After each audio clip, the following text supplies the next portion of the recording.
বন্ধুরা, আমার প্রথম ইউটিউব চ্যানেল, আপনারা সবাই সাবস্ক্রাইব করুন, লাইক করুন, শেয়ার করুন এবং বেল আইকনে ক্লিক করুন পরবর্তী ভিডিও আপডেটের জন্য আমাদের সাথে থাকুন। পরীক্ষার কথা আপনি আমি যখন বাজারে যাই, যখন একটা কাঁচা পাতিল কিনি, বলেন ঠুকে ঠুকে দেখি পাতিলটা পাকা না কাঁচা। কাঁঠাল যখন কিনতে যাই, কাঁঠালটাও ঠুকে ঠুকে দেখি কাঁঠালটা পাকা না কাঁচা। আম যখন কিনতে যাই, ঠুকে ঠুকে দেখি, টিপে টিপে দেখি পাকা না কাঁচা। আম সালমান আসমানের নিচে জমিনের উপরে বলম, আসমানের উপরে বলম, জমিনের নিচে বলম, তোমার আমার নবী হচ্ছে সবচেয়ে শ্রেষ্ঠ নিয়ামত। কথা বলেন ঠিক না বেঠে? এই নবীকে যখন তোমার আমার কাছে দিলেন, তিন ব্যক্তিকে তিনি পরীক্ষা করলেন। দাদা আব্দুল মুত্তালিব এবং বাবা আব্দুল্লাহ, মা আমেনা, তিন ব্যক্তিকে পরীক্ষা করার পর যখন নবীকে দিলেন, বলেন এই নবী কিছু মান সম্মান ইজ্জতের ব্যাপার স্যাপার আছে না নাই? আর জন্য আছে না নাই? তার নিয়ম, তার মান সম্মান ইজ্জতের নিরাপত্তার রক্ষা কবচটা কি? আসো খুলেন।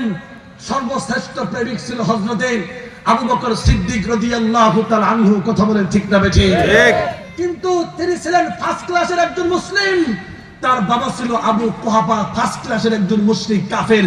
কথা বলেন ঠিক না বেঠি? পিতা এবং পুত্র ঘর থেকে একসাথে বের হয়েছেন। পিতা গিয়ে বসছে এক দোকানদারে, দোকানের ভিতরে বসে সে আলাপচারিতায় লিপ্ত হয়েছে।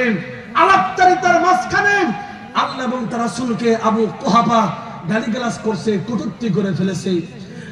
মুসলমান, আমাদের সমাজের যে চায়ের দোকানগুলো আছে, এই সবগুলো হচ্ছে গিবত অফ ইন্ডাস্ট্রি আনলিমিটেড কোম্পানি। কথা বলেন ঠিক না? এটা এই যুগে নতুন নয়। আজ থেকে 1400 বছর পূর্বেও আবু কুহাফা বাসার সামনে, দোকানের সামনে বসে দোকানদারের সাথে আলাপচারিতায় লিপ্ত হয়ে তোমার আমার নবীকে গালি দিয়েছিল, কটূক্তি করেছিল, বাজে মন্তব্য করেছিল।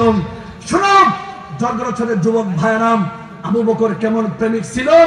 বাবা আবু কুহাফাকে কলারটা ধরে এনে সামনে এনে তাগড়া যুবক আবু বকর এমন এক থাপড়া বৃদ্ধ বাবার গালে, দুর্বল গালে বসিয়ে দিয়েছিল।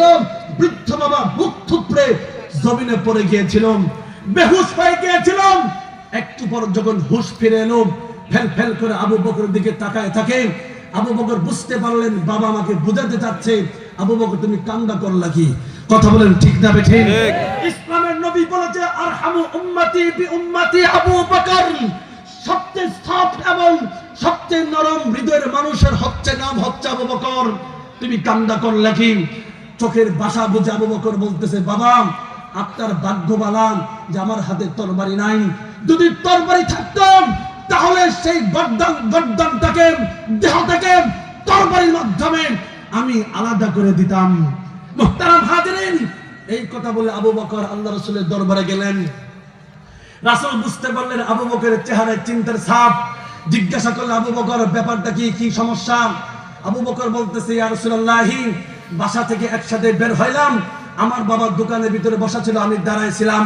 আমার বাবা আবু কুহাফা আপনাকে গালি দিয়েছিল, বিষয়টা আমার কাছে ভালো লাগে নাই। বাবার দুর্বল গালে এমন একটা থাপ্পড় লাগাই দিয়েছি, মুখ থুপড়ে জমিনে পড়ে গেছে। আল্লাহ রাসূল বললেন, আরহামু উম্মতি বি উম্মতি আবু বকর, যার সিফত আমি এটা দিয়েছি, সত্যি কি তুমি আবু বকর কাজটা করেছো? কথা বলেন ঠিক না বেঠি? আবু বকর বলতে, ইয়া রাসূলুল্লাহ সত্যি আমি কাজ করেছি।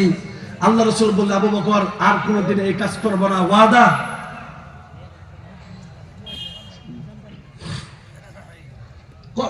বলল যে আমি তার আবু বকর, আল্লাহ রাসূল বলতেছেন, আবু বকর তুমি এই কাজ আর কোনোদিন করবে না, আমার কাছে ওয়াদা করো। এই কথা বলার সাথে সাথেই আল্লাহর নবীর সেই সাহাবী আবু বকর চিন্তা করলেন, দয়ার নবী মায়ের নবী তো, বাবার মারছি মায়া লেগে গেছে। এরপর আবু বকর বলতেছে, ইয়া রাসূলুল্লাহ আমি স্পষ্ট বলি, আমি তো আমার আব্বাকে থাপড়া দিয়েছি। যদি আমার হাতে তরবারি থাকতো, সেই তরবার দিয়ে বাবার গর্দান আমি দেহ থেকে আলাদা করে দিতাম। আল্লাহ রাসূল আশ্চর্য হয়ে গেলেন। কিন্তু আল্লাহ পাক রব্বুল আলামিন সাত আসমানের উপর থেকে সবকিছু শুনতেছিলেন। কথা বলেন ঠিক না বেঠি? জিবরাইলকে বললেন, আর বসে থাকা যাবে না, আবু বকরের পক্ষে আয়াত নিয়ে নাজিল হয়ে যাও। জিবরাইল আলাইহিস সালাম সূরাতুল মুজাদালা 22 নম্বর আয়াত নিয়ে নাজিল হয়ে জানায় দিলেন, আবু বকর যে কাজটা করেছে 100% ঠিক কাজ, রাইট কাজ, এটাই সত্য, এটাই দরকার, এটাই ঈমান। কথা বলেন ঠিক না বেঠিক? কি সে আয়াত? লা তাজিদু কওমান ইউমিনুনা, যে সম্প্রদায়, কোন গোত্র, কোন গোষ্ঠী, যে গোষ্ঠী, যে সম্প্রদায় ইউমিনুনা বিল্লাহি ওয়াল ইয়াউমিল আখির, আল্লাহ এবং আখিরাতকে বিশ্বাস করে, সেই সম্প্রদায়, সেই গোষ্ঠী কখনো ইওয়াদুনা মান হাদ্দাল্লাহ রাসূলাহু, আল্লাহ এবং রাসূলের দুশমনদের সাথে কখনো বন্ধুত্ব স্থাপন করবে না। কথা বলো ঠিক না বেঠিক? তারা হাজিরিন, সেই আল্লাহ এবং রাসূলের দুশমন, ওয়ালাউ কানু আবাআহুম, যদিও নিজের পিতা হয়, আও আবনাআহুম, যদিও নিজের সন্তান হয়, আও ইখওয়ানাহুম, যদিও নিজেদের ভাই বেরাদার হয়, আও আশিরাতাহুম, সেই আল্লাহ এবং রাসূলের দুশমন যদিও নিজের গোষ্ঠীর লোক হয়, কিন্তু যেই সম্প্রদায়, যেই কওম, যেই গোত্র, যেই গোষ্ঠী আল্লাহ এবং আখিরাতকে বিশ্বাস করে, তারা কখনো আল্লাহ এবং রাসূলের দুশমনদের সাথে পিরিত মারবে না। কথা বলেন ঠিক না বেঠিক? তারা হাজিরিন, আবু বকর সিদ্দিক রাদিয়াল্লাহু তাআলা আনহু নিজের আব্বার চাইতে বেশি ভালোবেসেছেন নবী মুহাম্মদ রাসূলুল্লাহ সাল্লাল্লাহু আলাইহি ওয়াসাল্লামকে। আসেন, এই আয়াত দ্বারা আমাদের সামনে একটা স্পষ্ট মেসেজ। সমস্ত ফুকাহা, সমস্ত মুফাসসির, সমস্ত মুহাদ্দিস, সমস্ত স্কলার একটাই ফতোয়া দিয়েছেন, যারা আল্লাহ এবং রাসূলকে নিয়ে কটূক্তি করবে, আল্লাহ এবং রাসূলকে নিয়ে গালিগালাজ করবে, ব্যঙ্গ করবে, তার সর্বোচ্চ শাস্তি হবে মৃত্যুদণ্ড। কথা বলেন ঠিক না বেঠিক?